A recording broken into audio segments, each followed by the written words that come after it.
Okay, very good afternoon to everyone. Welcome to our XLPoint webinar on ultra low power vital sensor solutions for wearable and hearables. My name is Chin Len. I'm the field application engineer for XLPoint, in charge of the sensor products and providing technical support for the customer. So I'm also your moderator for today's webinar, where we will get insight on the latest sensor technologies for powering smart health devices. Today, we have three speakers that will be joining us, bring with them more than 50 years of cumulative industry experience and knowledge covering for engineering, supports, marketing, and business developments. First up, we have Mr. Chang Kwang-woon. He's the product marketing manager for XLPoint. Second will be Mr. John Wan. He is the field applications manager for our principal, MS OSRAM. And last but not least, we have Mr. Tan Yu Boon. He's the sales director for our principal Ambiq. Before we begin today's sessions and hear from our speaker, please feel free to ask questions. You may click the Q&A icon at the bottom on your screen and type your questions in the chat box. We will answer your question at the end of the webinar. Okay, now I will play our XLPoint corporate video. Please relax and enjoy. Thank you.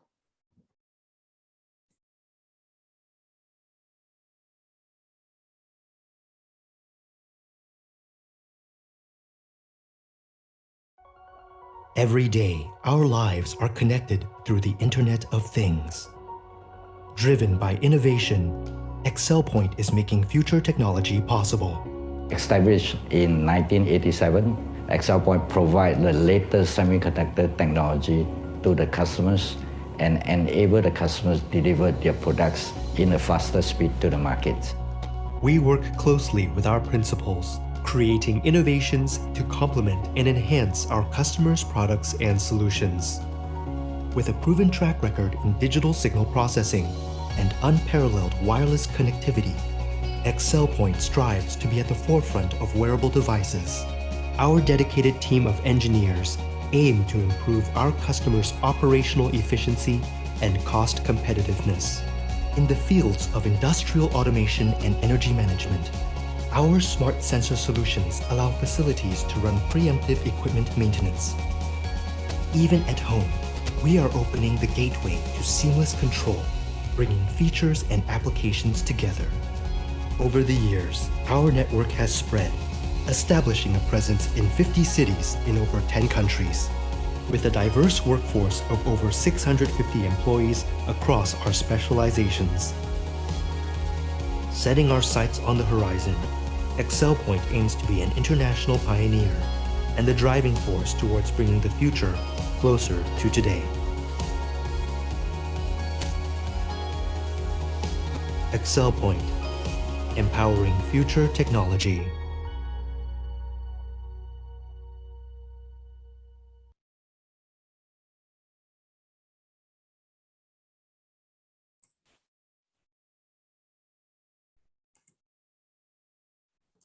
I hope you all have enjoyed the video. Okay, welcoming our first speaker of today, Mr. Kwan. He has over 10 years of experience in semiconductor, covering ASEAN and energy regions with background in engineering, field application engineering. We hand over to you, Kwan. Thanks, Chinlan. Hi, everyone. My name is Kwan, and I am the PM handling sensor product lines and MCU in XLPoint. Wearable and hearable segments are evolving rapidly, not only on the market demand, but also on specification and features. These include the healthcare function, which will remain top priority for developers in coming few years.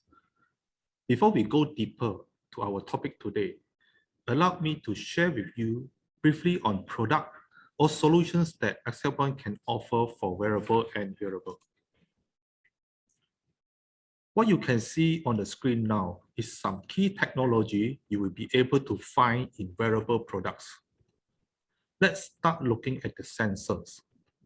The position sensors, namely gyroscope, help track the angular movement. Example, by lifting your wrist, your watch face will turn on. An accelerometer helps detect human motion, whether you are walking, running, cycling, or sleeping. Barometric pressure sensors measure the absolute air pressure, so you will know your altitude level, and by monitoring the atmospheric pressure changes, it can also tell us about the weather. Due to COVID outbreak, vital sign sensors such as heart rate monitoring, blood pressure monitoring, oxygen level, and temperature sensing has now become key focus of most developers. Many already looking to meet medical grade accuracy, whether you are in motion or not. Later, John will be able to share with you more on this area. Next, we look at wireless connectivity. We are seeing the trend is moving to SoC, system on chip solution. But for customers who prefer separate wireless chip or module, we do carry all these product lines. Some application, especially on the payment, you may also need crypto or authentication solutions. For power management, we are seeing the trend that using PMIC or power management IC, one that is small size and high efficiency of at least greater than 90%. Better still, if the PMIC comes with integrated wireless charging solution. Halo has a very good products on this. Finally, the most important piece of technology will be the core processor. With so many sensors now integrated in wearable, and we are looking at wearables that can last at least over a week of battery lifetime, the processor must be very power optimized to run all the algorithms and also have very good standby current. Today, one of the great solutions we can bring to you is Ambiq Micro. And in the later part of the webinar, Yubun will share with you their unique technology and why Ambiq Micro has remained top selection of many key wearable brands.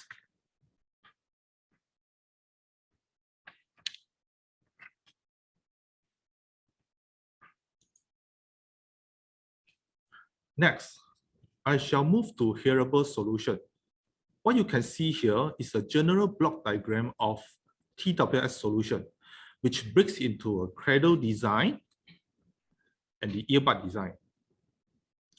Starting at the cradle design, today the power management is moving towards a single chip PMIC solution with wireless charging. So the wireless charging has to be smaller size and optimized cost for the BOM. Halo has a very good solution which I would like to highlight here today. On the screen, I'm showing you a TWS solution done by XLPoint R&D. Can you see how simple the cradle design is? First of all, there's only 3 main chips. The main PMIC HL7090, the overvoltage protection HL5093, and WPC wireless receiver HL6121. In fact, the MCU is also optional, and you can remove it together with the buck converter and the LDO for very simple design. You can now look at the internal block of the HL7090.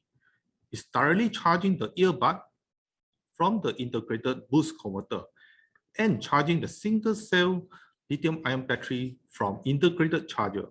And the PMIC also has the interface to the Hall switch to detect lid closing on the cradle.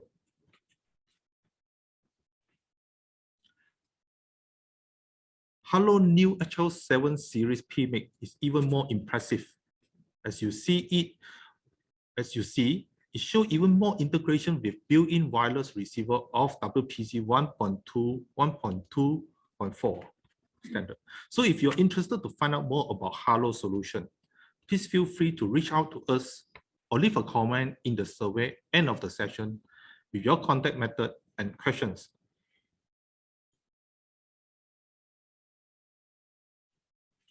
Next, if you look at the earbud design, we see the trend now that active noise cancellation has become standard feature in most TWS products released out to the market this year. If you recall that past few years, ANC only appeared on very high-end, expensive hearable products.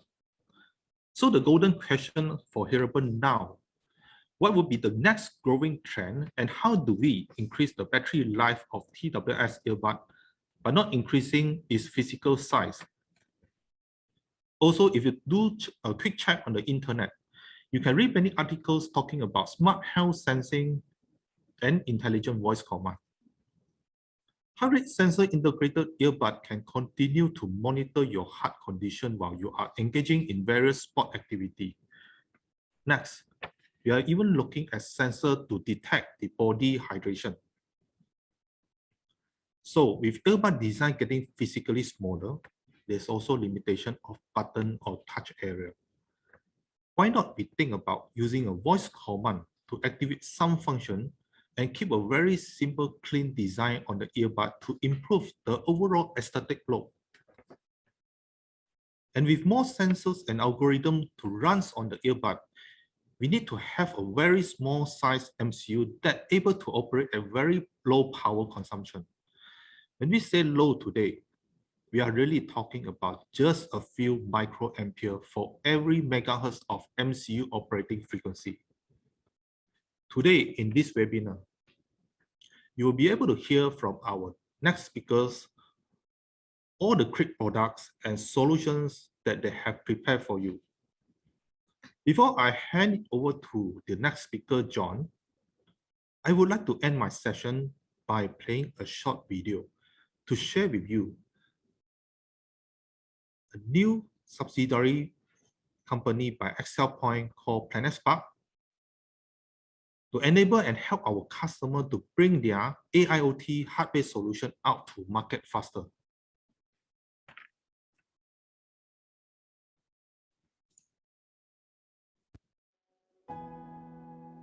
Our world is built on ideas, powered by connectivity,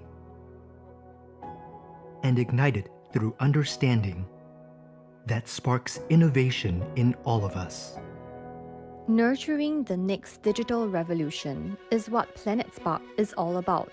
It is the first dedicated hardware accelerator in Singapore, bringing startups to the forefront of technology. With this new PlanetSpark Innovation Center and Program Initiative, we see there will be a stronger collaboration effort. This excites me. In fact, I believe in this technology. Data is growing very fast, and in the near future, the demand for faster communication is needed. To have a sustainable advantage, we chose sensors that can operate in the invisible spectrum. Not only PlanetSpark shares the same vision of the need of thermal sensors in the marketplace, they help us to connect with their customers, be it OEM or system integrators. Our goal is really to develop cutting-edge computer vision technologies, build middleware using our software. There, the possibilities are endless. Hardware is not an easy space to break into. Having someone with extensive knowledge of hardware as a partner is very useful for us. For over 30 years, ExcelPoint has formed strategic partnerships with global semiconductor manufacturers, expanding its networks and regions. This makes ExcelPoint the best foundation for PlanetSpark to help startups to develop technologies and achieve commercialization.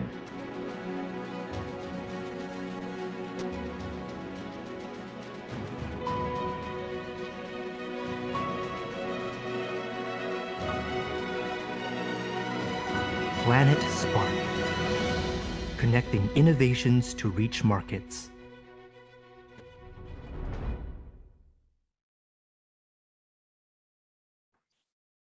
Thank you so much for sharing, Kwan, for the information for the wearable and hearable. Indeed, there are so many considerations are unique to developing smart health tech products. So if you have any questions from our speaker, you can use our Q&A functions located at the bottom of the screen to ask or pick questions you wish to speaker to answer. So right now, we would like to invite our next speaker, John from MS OSRAM. He has over 20 years of experience in application field specializing in optical sensors applications. Over to you, John.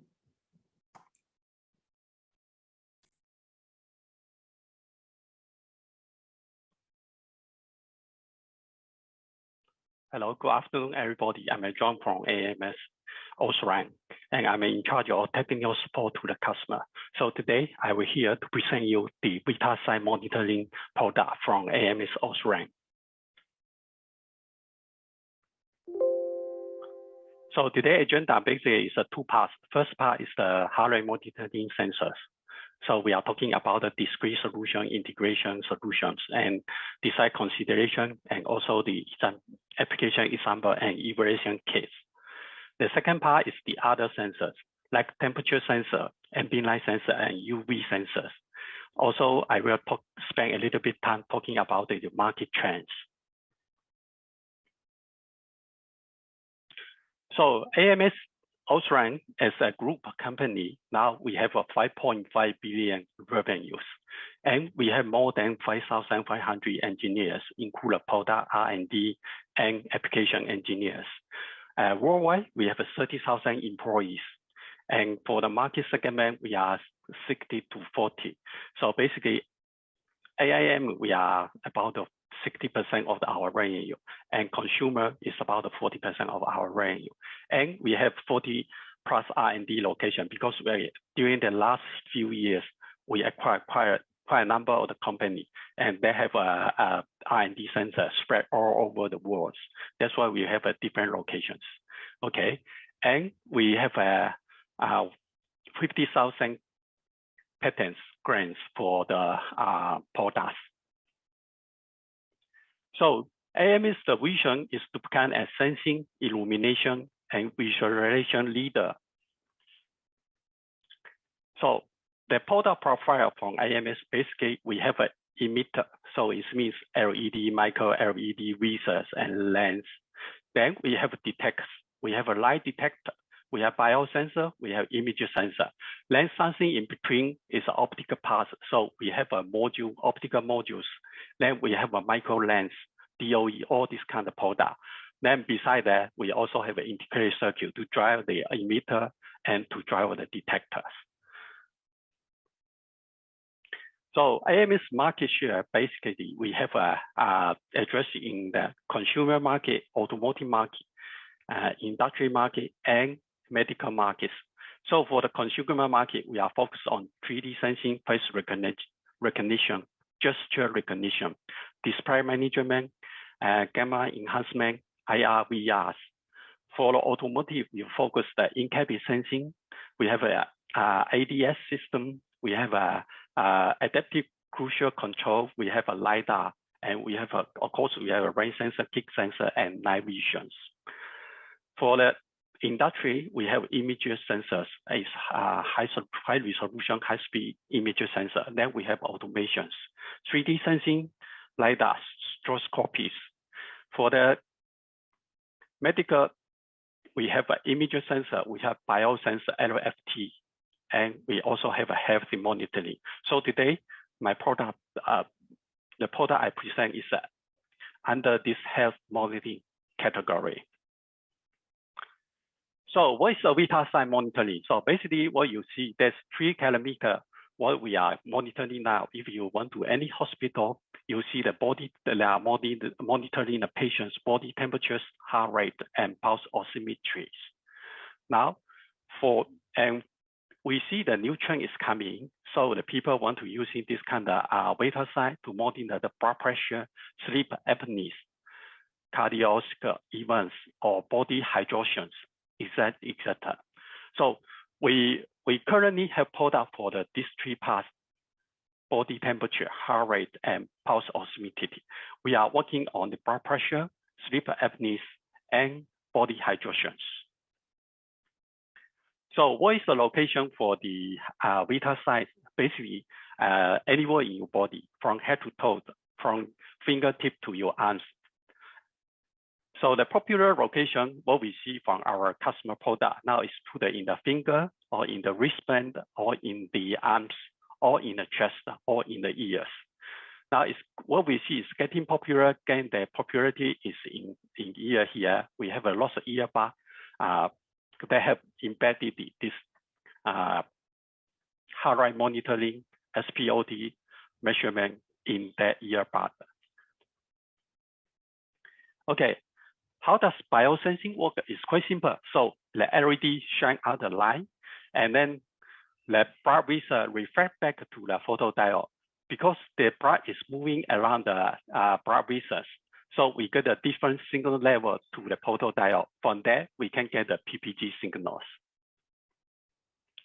So pulse oximetry is also a simple solution. So you see these two lines here. One is the red line. It means the bright carry the oxygen. The blue line here is means the bright without the oxygen. So what we do is we're using the two LED. One is the red LED, the other is the infrared LED. So the red LED is about 600 nanometer, and the infrared LED is about 900 nanometers. So what you see here, in the 600 nanometer areas, the red line here, they have a big absorption. So it means that with the oxygen has big absorption on the 600 nanometers, but less absorption on the 900 nanometer. Opposite, without the oxygen, you see there's a less absorption on the 600 nanometer and more absorption on the 900 nanometers. So in this way, we can calculate the proportion between these two in the 600 nanometer and 900 nanometers. So from there, we are able to get the SPO2 levels. So the building diagram, the block diagram for the Vita side front end, basically we combine the three parts. There's LED, PD, and analog front ends. So there's a two-in-one module. It's so-called the LED plus PD. So it's so-called the optical front ends.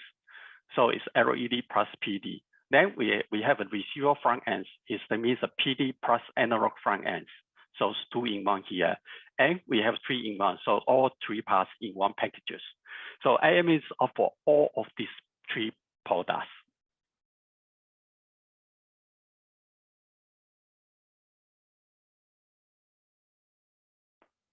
Just give me a second. I get the point out. Okay. So the Vita side solution for AMS, we have a discrete solution. We have two-in-one. We have a three-in-one integration solutions. So what we see here, discrete solution, we have a green LED, we have a red LED, we have an infrared LED. Then we also have a modules, two-in-one modules. It means that red and infrared is, and we have three-in-one modules. So it's a red, infrared, plus the green LED. So three-in-one LED in one package. Then we also have the another PDs. So it's a discrete PDs. So we have a different in size with the different filter on top of the PDs. Then we also have the analog front end. So analog front end is nothing more than the driver IC. So it's a drive the LED, it drives the PDs, and it also have ADC inside and some buffers. So AMS have a discrete solution. So we have a LED, PD, and analog front end. Then we have two-in-one solution with so-called optical front end. So it's a 7070 and 7072. So it combines the LED plus the PDs. So what we see here, 7070 is one PD with a two LED, one IR LED, one red LED. And the 7072, we have a three LED and two PDs. So three LED is a green, red, and IR plus the two PDs. And in the middle, there's PD with the IR cuts. Then we also have a PD plus analog front end. So we are talking about the AS7030 AR and G version. We have two versions for that, for the different applications. So then we have three-in-one. We have LED, PD, and front end all in one package. So both sides, we have a two LED in the both sides, and in the middle, we have PD and analog front ends. So for the analog front end, basically, I mentioned before, it's nothing than a driver. So it have a PD driver. It can drive up to the 6 PDs. And then it has LED driver built inside that. We can drive up to 8 LEDs. Then beside that, we have a 90-bit ADCs built inside the circuit. Of course, this chip here, we are able to support the ECG. Normally ECG, you need a very low noise analog front end here. So as AMS, we have a very experience in the very low noise and very low power analog front ends. So we have built this is a medical grade and the ECG analog front end we have built in the chips. The other one is 7038. So this is a 2-in-1 modules. So basically there is a PD plus the analog front ends. So also include the 4 LED drivers. So G here is stand for green. So it only support the green LED. So from block diagram here, you can see this IC, we can support up to 4 LEDs. And we have we have a PD with the green filter on top of it. Then beside that, we also have an ECG, medical grade ECG front end built in. So from spectra here, what you see here, we have a filter on top of that. We only allow this visible green light to pass the chips. In this way, we can increase the signal qualities. We don't get the interference, anything beside of this green bands. Okay. Then we also have an IR LED on top of IR filter on top of that. So what you see, we have a 2 filter on top of that. So the next product we are talking about is a 7038R. RB. So R is for red. Okay. So this means R is using for the majorly using for the SpO2 and sleep apneas or oximeter. Okay. So what you see here, again, we have 4 LED drivers. Okay. And then we have PD and we have put the red filter on top of the PDs. So what you see here is we only allow red and IR to go through to our chip. So the other bands we are brought outside. So in this way, we can increase the signal qualities. Again, we have put the medical grade ECG inside the chips. So this is another one. So now come to the LED selection guys. So rule of thumb, how do we select LED for the heart rate monitoring? Normally we're using the green LED because green have a better penetration to your skin levels. Okay, then for SpO2 measurement, we need 2 LEDs. We need a red LED and IR LEDs. Then AMS OSRAM, we offer 2-in-1 or 3-in-1 LED modules. So for the 1715, we have a red LED and IR LED built in one chips, okay, built in one modules. And then we have a 1716, we have a 3 LED built in one modules. So it means that we have green, red, and IR LED. Then beside that, we also have a discrete LED. So discrete LED, we have a green LED, we have a red LED, we have an infrared LED. So what you see, red LED, the central frequency is about 657 nanometer, and infrared is 940 nanometer. And you also notice all the V4 voltage here is less than 3 volts. So it's good for you to use together with the lithium battery without any power management, just direct connect our LED to the lithium batteries. That's all you need.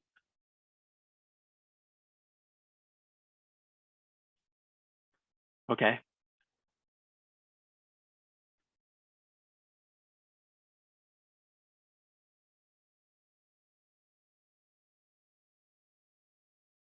Okay, then the next one is the photodiode and optical front end. So beside the LED, we also offer the photodiodes. What you see here, we have a different size of the photodiodes. And we have you can see the different color on top of that. This means that we put a different filter on top of that.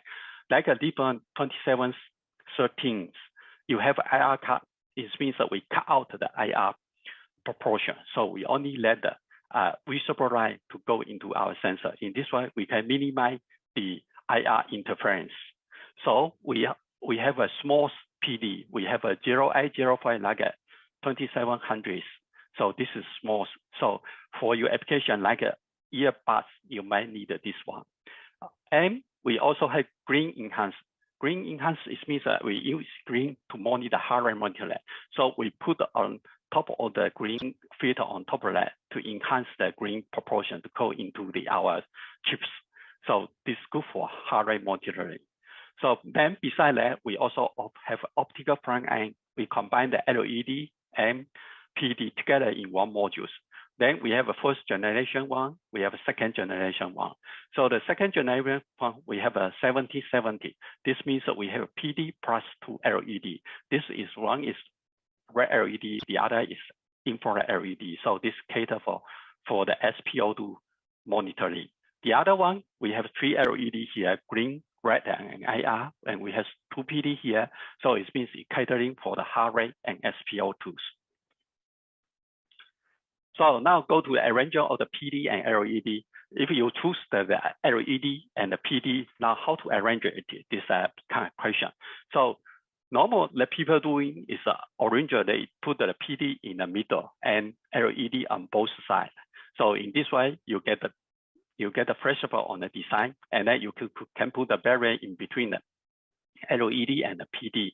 So in this way, you get a better signal noise levels. Or the other things, you want to improve your dynamic measurements accuracies. So you need to put a PD. So you put the LED in the middle, then you need to put the PD on both sides of the LEDs. In this way, you will increase the signal noise level for the dynamic heart rate monitoring. So wherever you want to do the dynamic heart rate monitoring and you want to get a better accuracy, then the more PD is needed. So the second one is for the heart rate and SPO2. So normally you have 2 PDs. One is for heart rate measurement, one is for the SPO2 measurements. Then in the middle, you have 3 LEDs. You have IR, red, and infrared. Okay, this is a concept of how you do it. But in reality, the people that we have put a more PD on the both sides. That side is 4 PD. So the same goes for the dynamic heart rate measurements. You want to get a better signal quality, then you need to use in this one. Or the people using 6 or 8 PDs. So the more PD you use, the better signal you can get.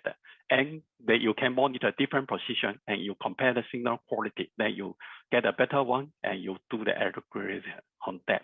You do the algorithm based on that. So from here, what you see, we have a different color code of the PDs. So we have different sizes. We have a different field on top of them. Then the second question, when you choose the path, then how to improve your SNR, because everybody, the analog front end is critical for the signal chain. So wherever you do good in the front end, then you are best, you will very easy to do your algorithms. So the front end, basically, we have a LED, we have a emit part, we have a receive part. So for IMS, we have a different LED color of the LED. We cater for the different applications, and we can set the different driving currents through our analog front ends. So like your dark screen, you need a more current to drive in order to get a better signals. Or you can put a more LED, you increase the number of the LED for getting a better quality for the different screen colors. Then come to the PD side. So we have put a different filter on top of the PD just to increase the signal levels. So you see we have blue enhanced, we have a blue enhanced PDs. So we just let the blue band go through our PDs, and we have a green enhanced PDs. We just let the green band go through our PDs. The other bands is cut off. So, and we also have IR cut, just let the visible band come to our CD. And of course, to get a better signal for the dynamic heart rate monitoring, you need an increased number of the PDs. So this tool is quite easy. By setting the right path and by setting the right configuration, you can easy to do it. But here is come to the critical part. Between the LED and PD, we need a optical design. So the first key parameter is air gap. What we see here, we see lots of customers, they have a large air gap and they have very low quality, they have lots of crosstalk, they have a very low quality noise signals. That's why the error quotient is very hard to do with it. So in the beginning, we always suggest to minimize air gap as small as possible. So the rule of thumb here, from our past experience, 0.5 millimeter is the maximum you can do it. So we prefer around 0.2, 0.3 millimeter air gaps. Then glass thickness also plays a big part on the signal quality. So rule of thumb here again is 0.5 millimeters. Okay, 0.5 millimeter, if we all balance the robotics and also the signal qualities. Of course, the thinner the better, but because too thin, they're easy to break up. So you need a certain thickness. So 0.5 is a good number for that. So besides that, the LED and PD, LED might direct coupling to the PD. So we need a barrier in between the LED and PD. So there's a barrier between LED is needed. So material or the cover glass, this means the transmission. So if you block too many light go through the chips, go through the PD, then it's a problem. So we need a high transmission right to the PD. Okay, the material you use. Then beside that, there's other thing like an ambient light. Ambient light because for hardware monitoring we're using the green light. So it's a visible light. So the ambient light has a big portion of the green light portion here. So we need to block this light. Then we need to do this ambient light cancellation. With AMS solution, we already have built in this function in the chip. You only need to do is just configure the register. You want to enable it, disable it, and how large you want to do the cancellations. Okay. Then the next one is algorithm improvement.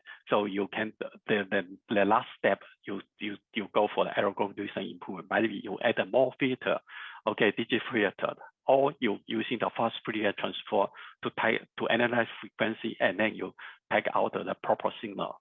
Okay, this what we see from our customer designs. Okay, then there's some algorithm from AMS OSRAM. We so-called the selective is mean we don't have algorithms for all paths. We only for the certain paths. So here we have two paths. We have algorithm. We have 3-in-1 module 7030, and we have 2-in-1 module 7030 ARG versions. We both have the algorithm for that. But bear in mind, we only have static hardware algorithms. So it means we only doing a static hardware monitoring algorithm. We don't have a dynamic one. So the dynamic one, you need to develop it by yourself. So basically, we can offer is a hardware library, okay, hardware monitoring library as requested, and we need to sign the NDA and SLA, okay, software license agreement SLA. Then we have fingertip SPL2 algorithm. This one again, we only can provide the library funds, and we need the NDA and SLAs signed. Okay. So now come to the application example. Of course, there's no count all the combination. I just share some of the combinations. So for the fully integration solution, if you don't have much about the optical design and optical knowledges, you might choose this one, 7030. The fully integration solution, we have taken care of the optics design, everything in one chips. So from here, what you see here, you have two LED on both sides, and in the middle, there's a PD. Okay, and the front end.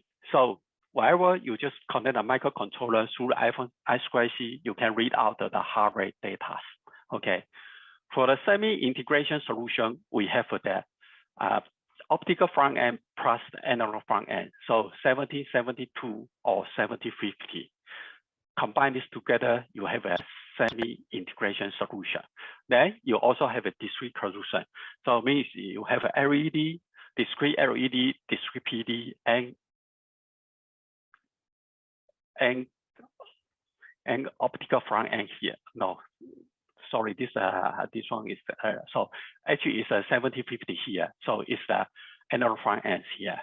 So the last one here, we have a LED, we have a PDs, and then we have the analog front end. So I just give you that some of the combination. So from here, you have an idea how to pick the right part for your applications. So the next one will be the SPO2 measurements. So for the semi-SPO2 semi-integrator, so basically you have the front end here, you have LED, both LED here. Okay, PD plus the PD with PD plus the analog front end here. Then you have two LED, one is red and one is infrared LED. Again, here we have a LED modules. Inside you have a red and infrared LED. Then you have a discrete PDs plus the analog front end. So then this one here, we have an optical front end plus the analog front ends. Then the other one here, we have the 7016 is means the three LED both in three LED in one module. So and then you have PD and analog front end. So in this way, you can do the heart rate monitoring SPO2 measurements. So here's one of our reference design. So because we are talking so many choices, so many different choices. So and then we need to build one circuit to prove to customer we are able to do it, and the circuit is working fine. So we have to do the reference design, but only hardware available, no algorithm. So this reference design here, what you see here, we have four PBs, 42703 and 42713 PDs. Total is IPD in one packages. And then you see these are four green LED in the package. And then we also see in the middle, there's two LED modules. It's a 1750 is inside, they have IR and red LED inside. So total is 8 LED plus 8 PDs, okay? And the other side, we have a 7050 analog front ends. And beside that, we also have this kind of motion sensor from the ST is here. So LIS2DH12 is here. So for this module here, we don't sell this module, but if you need it, we can provide the schematic. We can provide the Gerber file. You can manufacture by yourself. So for here, we just only pull the concept. We make the hardware working, so you can do your own software development. So again, highlight here. We are not selling this part here. We only provide the reference design. We can give you the schematic. We can give you the Gerber files, but not selling the complete module here. Okay, then we have another one. Is we so-called the evaluation board. It's a 7050 evaluation board. So basically, we have 7050 IC here, and then we have an electrode here for the ECG measurements. Then we have the analog front end here, optical front end. So you put it here, you can put it in here or take it off, or you can connect the different designs. Like we have this total, we have an IPD 5 LED in this reference design here. So basically, then we also have freeze. So for this, we are setting this evaluation board for you to try out the chip functions, and you can do the evaluation on our chip performance, especially on the ECG and the signal quality. And you also get familiar with our chips. You can set a different register. You can play around with a different register setting through these different tabs. Okay, then this end of my heart rate monitoring sessions. The second session is other sensor. So AMS provide the temperature sensor, ambient light sensor, and UV sensor for the wearable applications. So the temperature sensor here, we are the medical grade temperature sensor. What you see here from 20 to 42 degrees, we are talking about 0.09 degrees. We are the first one in the market offer such high accuracy temperature sensor based on the silicon. Okay, then the power consumption is very low. We are talking about 6 microamp, 4 samples per second. If you think they are still too large a power consumption, then you can reduce to that. Like 1 minute, 1 samples, then you can reduce the power consumption to the 1 microamps. And the size is very small. We are talking about the 1 something by 1 millimeter. So it's very tiny modules. And the good thing here, we are easy to use. So the next slide, I will show you how easy to use. So what you use here, for the temperature sensor, you need to do the calibration. So basically, the algebra, what you've done before, you need to do the trial and error, you need to collect all the data, and you spend the month and months to fine tune the algorithm for the calibration. But with IME chip, you don't need to do anything because we do the linearize and calibration in our factory. So once come out of factory, then you already got the data or the calibration data. You don't need to do by your own. You just re-add and add up the offset the calibration data. Then you get the temperature readings. So it's so easy to use. You don't need to do all this headache job to do the calibration, to do the linearity, or all these things. Also, the other good feature here, we are able to program the alert function. So what you need is you can set a deep 4 level of the alert function. So 1, 2, 3, 4. So you can set this side of the when the temperature reach these ranges, that will give you the alert. So, or you can program reach to this range or this range or this range, you will give the alert to your microcontrollers. So this for this one, you can save the power consumption. And the other thing is we have I2C address. So it means that you can program for this chip here, you can program up to I2C address. It means that in a sample, you have put up to the temperature sensor in one box. So you don't need to worry about you run out of I2C interface. So how do we do it? We have 2 pins here, okay? We have address pin and VDD and VSS pin. So these 3 pins combination, we are able to do the 8 different, we are able to set in 8 different I2C address. So for more detail, please refer to our data sheet. So what is our supporting material? So basically we have a data sheet application node, we have Linux reference driver, and we have a Eurasian board and demo kit. And this demo kit is a Bluetooth demo kit.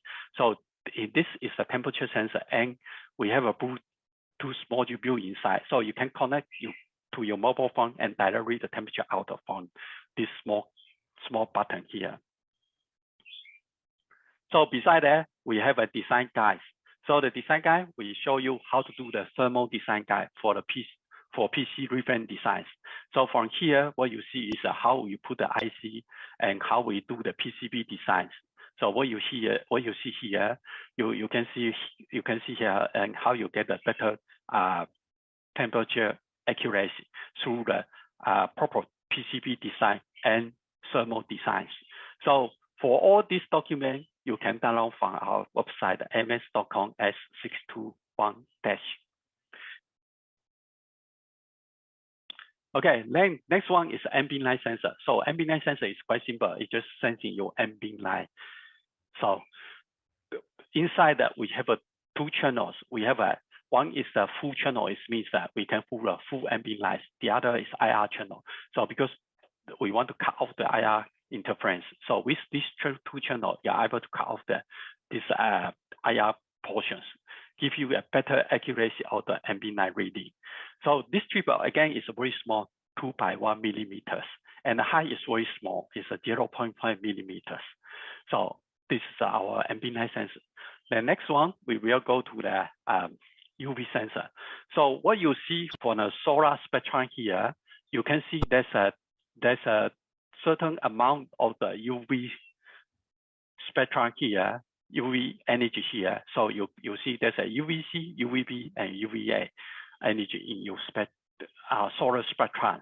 So how does this spectrum reach to us? So normally you have an oxygen level.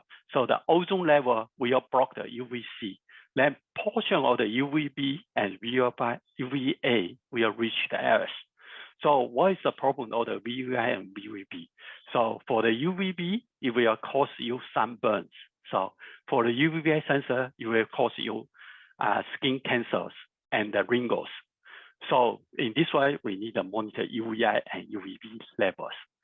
So here we come, the AMS have a UV detect sensor. So we are all able to provide a UV index to the customer. So basically we provide a UV index to the customer. So from here, we have a UV light channel here from 310 nanometer up to 400 nanometer. And why is not UVB here? Because basically from the UVI portion, we are able to get the estimated UVB portion. Then from UVI and UVB portion energies, we are able to calculate the UV index. So for this chip here, you can see we have a UVI sensor, we have an IR, and then we have a photodiode. So this PD in here. So this is only the UV sensor. It also serves as an ambient light sensor as well. So what you see here, the PD here, you can see this purple color, this two purple color is a UV sensor, and this red color one is IR sensor, and this cyan color is our normal photodiode. Okay, so here we also have an ambient light engine built inside the chips, and from here you are able to set the different input limits. Then you can give the interrupt output, and the data can be sent through the I2C to your microcontrollers. Okay, so how good you can see from our chips performance. So this blue one here, what you see here is the sunlight spectrum. Okay, and this red here is this red PD here is our IR PD here, and the green response here is our normal PD here, and the purple color PD here is our UVI sensor here. So what you see, we have a quite good signal here. So basically we can get about the 20 K per lux for the UV sensor. Okay, then we're talking about a little bit about the market trends. So the market trend here, we see that the people now move from integration solution to the discrete solution because it's a flexibility. You get the customer need a more flexible on the ID designs that can put the PD and LED in a different location to get a better performance. So that's why that lots of people now, that lots of customers is choosing the discrete solutions. Then before we only monitor PPG, now ECG, we see there's become a lots of standard configuration now. Because lots of customers now implement the ECG to their smartwatch or wearable device or the wristbands. And also SPOT is getting popular now. So what we see here, before we only do the ethical monitoring, which means that you just on or off, you want to monitor it and then you turn on, you don't want to turn off. Now we see that lots of continuous monitoring is required, especially for the chronic disease, then need the continuous monitoring. Then the last trend is not only the single sensors, before only the heart rate monitored sensor. Now they put a temperature, UV posimeter, and also the other sensor like glucose sensors as well. So to give the to get a more data out from your body. So this is what we see for the market, and all the AMS OSRAM product also move in this direction. We offer more and more sensor for the Vita sites, and we have doing the very low power products. So for this continuous monitoring, we have a EGC front end built in the chip in our analog front ends, and with a discrete LED and also the PDs. So just to recap, so we're talking about the LED, we're talking about the LPD and analog front, all these discrete solution. Then we have this kind of integration solution, 2-in-1, 3-in-1 optical design input of the SNR for the applications. Then we have talking about the other sensor like temperature sensor, AR, UV sensor. Then we talk about EVK and Selective Algorithm. I hope this will give you some better understanding AMS product and product profile. Thank you. Okay, then back to Chilin. Thank you so much for sharing, John, and providing us relevant updates trend of the wider size sensor solutions. I believe customers always want to know How about how to select the correct sensor for their applications? So if you have any question for our speaker, John, you may use our Q&A functions to type in your questions. Okay, and joining us next is Yubun. He has 27 years of industry experience with a solid background in international sales and business development. His role now at Ambiq is focused on growing the wearable and IoT market segment in Southeast Asia. We hand over the floor to you, Yubun. Okay, thanks, Chinlen.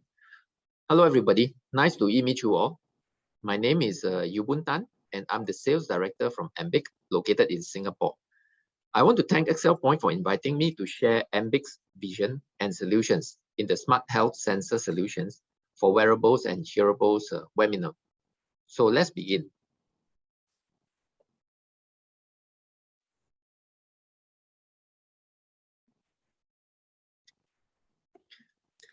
Health has always been a concern for everyone. In an article from McKinsey & Company, it indicated that by 2025, just in Asia, there will be 456 million seniors aged 65 and above, and this represents 10% of the total Asia population. We are looking at 14% growth in the next 4 years in Asia itself. Hence, the demand for health services, healthcare, wellness, and most importantly, also preventive measures to keep us healthy will be very crucial. While investments in hospitals and physician health infrastructure will continue to rise, technologies related to health and wellness has been the primary driver in pushing forward the recent development related to preventive measures. Developers explore ways to implement monitoring system without the need to carry heavy monitoring equipment along with us. Developers start to explore what most people carry along on their day-to-day activities. And this is where we start to see smartwatches, activities tracking bands, and even hearables like earphones, TWNs, and headphones have health sensors designed in to monitor our health vital signs. Before COVID, to consumers, features like heart rate monitoring, blood pressure monitoring, SpO2 monitoring, sleep monitoring, etc., in wearables like smartwatches are something, well, nice to have. Accuracy and having long battery life is not a must for consumer, since it is just a lifestyle type of products. After COVID, consumers realized that they could turn to, example, their smartwatches to help them keep them safe and their health in check. Manufacturers quickly caught on with this trend and introduced new and smarter watches, wearables and hearables with more functionalities that are health-centric. As the wearables and hearables continue to collect a huge amount of data, devices need AI to help analyze the data and turn them to insights. These insights in turn help to advise users of the wearables or hearables if he or she needs to seek medical advice immediately. Hence, the information collected needs to be as accurate and sufficient as possible, as I believe no one wants to visit the doctor unnecessarily.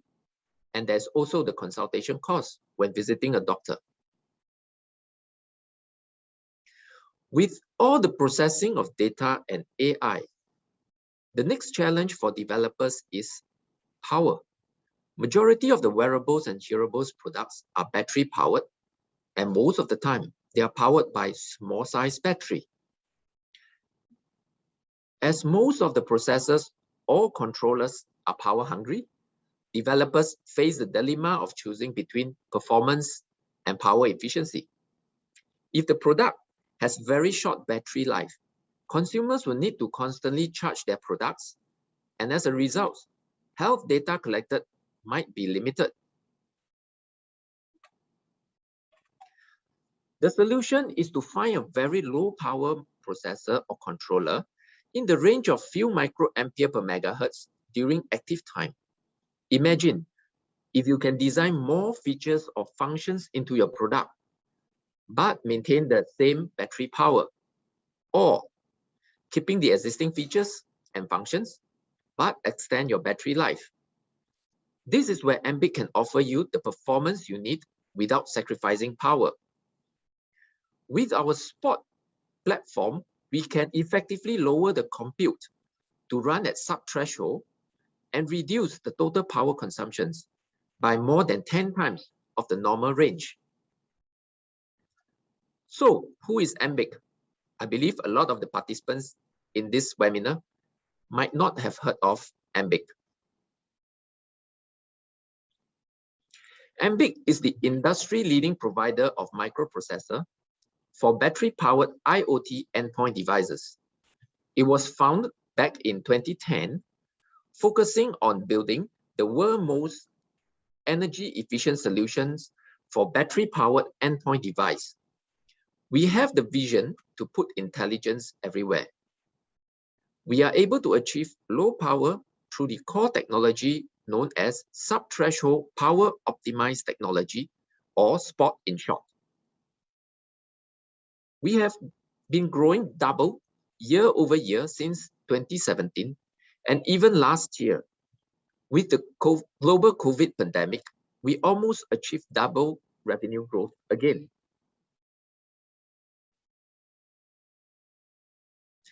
Our founder and also our CTO, Scott Hansen, was a professor in University of Michigan, and he was doing some research on low power technologies 4 years before Ambiq was found. With the new technology he has developed, he decided to commercialize it, and that is where Ambiq was found in 2010. Based on the SPOT technology, we successfully launched our first product, RTC or real-time clock, in 2012 and sold the first 1 million units by 2014. With the success in our RTC, we launched our first MCU product that is based on ARM Cortex M4, known as Apollo. It is 10 times lower in power than the lowest power MCU available in the market at that time. And within a year, we sold 1 million units of Apollo. As a small company like Ambiq back then, to achieve first 1 million units of MCU product sold within a year is considered pretty good. Since then till now, we have launched a total of 4 generations of MCUs SoCs.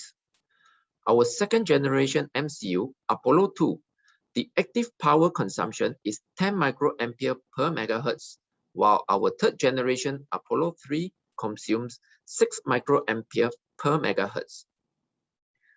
With IoT and endpoint AI in mind, we have integrated BLE with our Apollo 3 and Apollo 4 MCU to form SoCs. There are several major global smartwatches and fitness band companies where we are in all their platforms since we first designed in to their products. How Ambiq MCUs SoCs achieve such low power?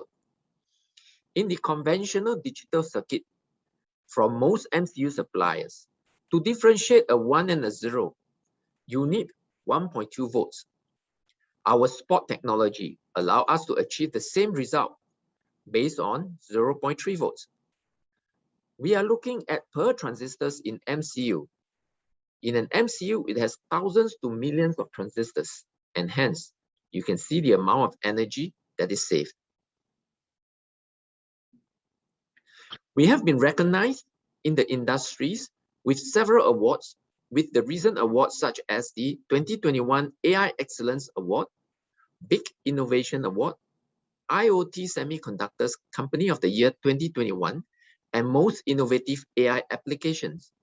The latest is our 4th generation SoC, which is also being recognized as record low energy efficiency. We work closely with our strategic partner, TSMC, who is the leader in the wafer technology, and we were featured in their CSR report, and our core competency is also being mentioned in their wearables tech report. We were one of the 3 companies being showcased at the TSMC 2021 Tech Symposium. Ambiq is still in a growing phase, And as of now, we have about 155 employees worldwide. The interesting part is that right before COVID, our total employees worldwide was only about 90. So since COVID till now, we have increased about 40% headcount. Our head office is located in Austin, Texas, in US, and this is also where our IC developments are done. We have a sales and support office in San Jose too. In Asia, we have 2 offices in China, one in Shanghai and another in Shenzhen. We also have an office in Taiwan to cover both Taiwan and Korea, plus operation functions. Our latest expansion is in Japan. For me, I'm based in Singapore, covering ASEAN, India, and ANZ region. So where is Ambiq's products being used in? We have been very successful in the wearable segments. 9 out of 10 of the major global smartwatches and fitness bands companies uses Ambiq to achieve longer battery life without sacrificing performance. Health sensors no longer just placed in smartwatches or fitness bands. The trend is also moving towards adding health sensors in hearables, since lots of us uses TWS or headphones while workout or during daily activities.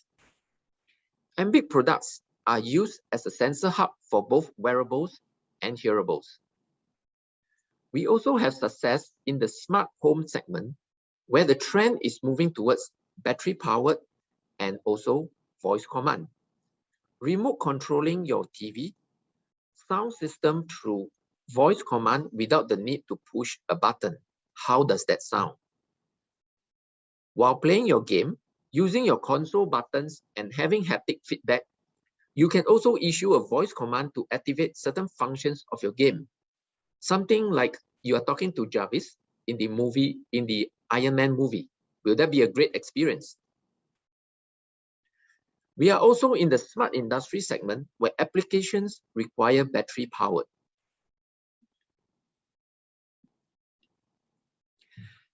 Here are some of the recent key initiatives that we are moving towards. On wearables, we talk about adding intelligence, and you need not have to worry between battery life and performance. Our MCU SoC can be used as sensor hub in the wearables, which I have mentioned in my previous slide. 9 out of 10 major global smartwatches and fitness bands companies uses Ambiq. The next coming trend on wearables and hearables will be voice command. Why is that so? Let's have a quick look at the market trends before and after the COVID first. Then we will look into the voice command trend in the wearables and hearables. Health has always been a concern for everyone. As healthcare improves over time, the next focus is on preventive measures to keep us healthy. Technology related to health and wellness has been the primary driver in pushing forward the recent development. Before COVID, we have credit cards which still required some form of contact for security purpose when it comes to high dollar value purchase. Smartwatches and bands are something nice to have for some people. We have remote control and keypads or key locks that are still contact-based. After COVID, in the digital health area, we need some form of contact tracing to trace potential COVID clusters and stop it from spreading. Wearables with health sensors and AI to provide early warnings and personal health monitoring is picking up at a much faster pace. On the touchless area, to increase security and reduce contact with others by having biometric sensors on credit card and access entry. Using voice control through wearables and hearables to replace keypads and buttons. Voice command have been implemented in mobile phones since 2010. There is Siri for iOS and Alexa enabled mobile phones. However, for smartwatches and bands, remote controls, TWS, gaming controllers, and smart sensors. Not many of such applications implement contactless voice command features. So you still need to at least press a button to activate voice command.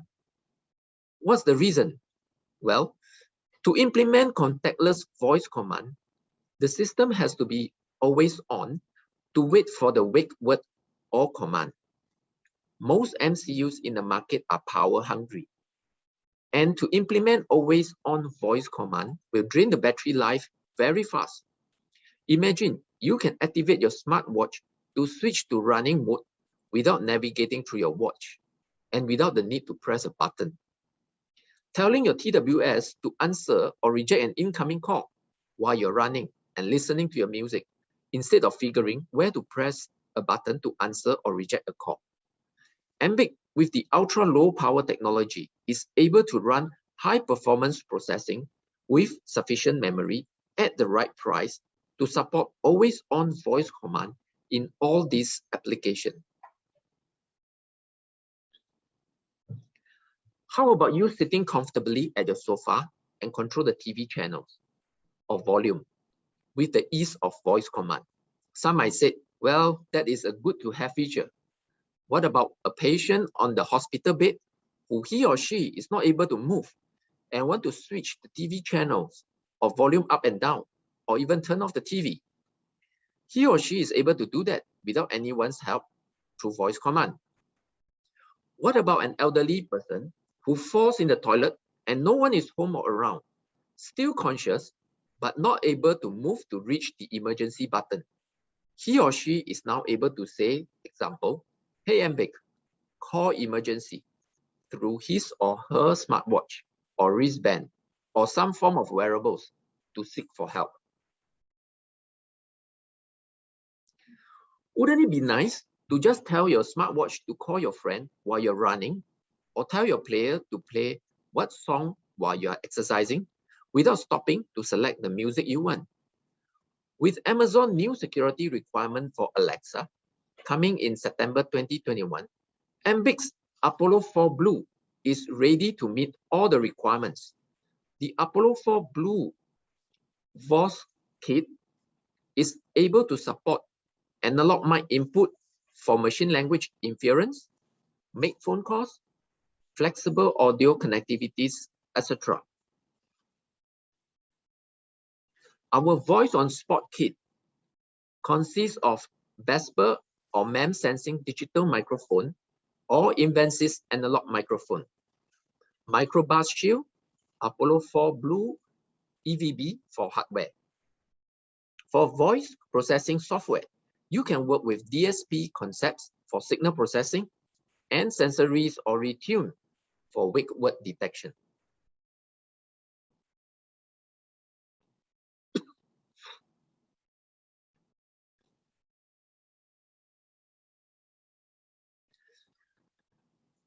There is opportunities for always-on voice applications in wearables and hearables device, but power is the main barrier.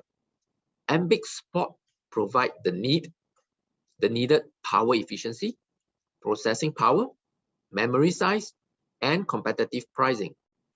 Ambiq Voice Kit or Voice on Spot, known as Voice on Spot, is the tools that will assist developers to develop always-on listening, local commands, and voice-to-cloud applications.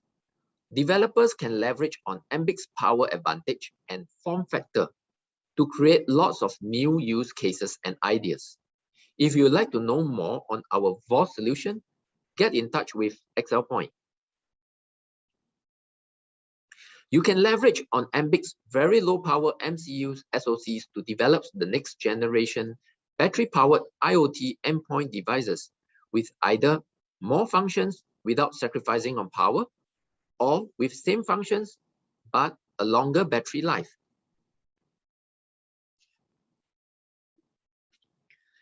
Ambiq will continue to grow rapidly into intelligent personal devices with voice solution. Ambiq will diversify into smart homes, industrial automation, and mobile health devices market segment. Ambiq will also develop products for AI platform and strengthen current products' derivatives. Stay tuned for our next generation products supporting AI platforms. With that, I thank you.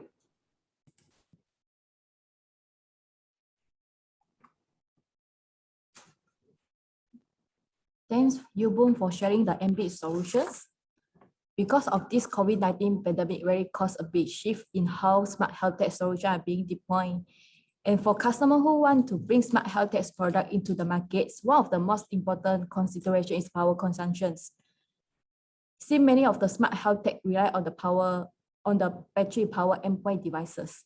So now we have to come to the end of this webinar. I appreciate if you could give us your feedback through our server form at the end of our webinar. So I would like to thank everyone who made time to participate in this webinar, and a big shout out to our speaker for sharing their knowledge and thought leadership on the technology solution for smart wearable and hearable devices.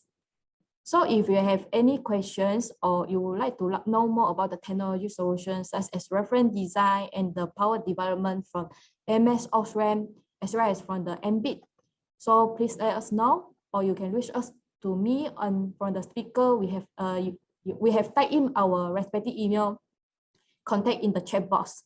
So I hope you all have enjoyed the webinar and we can stay in contact for future activity by ExcelPoint. Thank you very much, everyone, and we appreciate your attendance. Thank you.